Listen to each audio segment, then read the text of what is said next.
শুক্রবারে জুমার নামাজ পড়তে আইসা আপনি কেন আসেন? আপনি বুঝাইতে চান যে আপনি মুসলমান?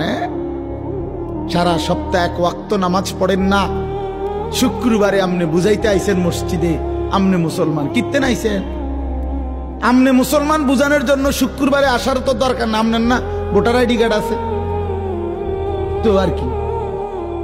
এই ফালতু কিত্তা গাইলা? আরে না ফরমান, কেন আসলি না ফরমান? তোর না ভোটার আইডি কার্ড আছে বেটা, তোর না জন্ম নিবন্ধন সনদ আছে?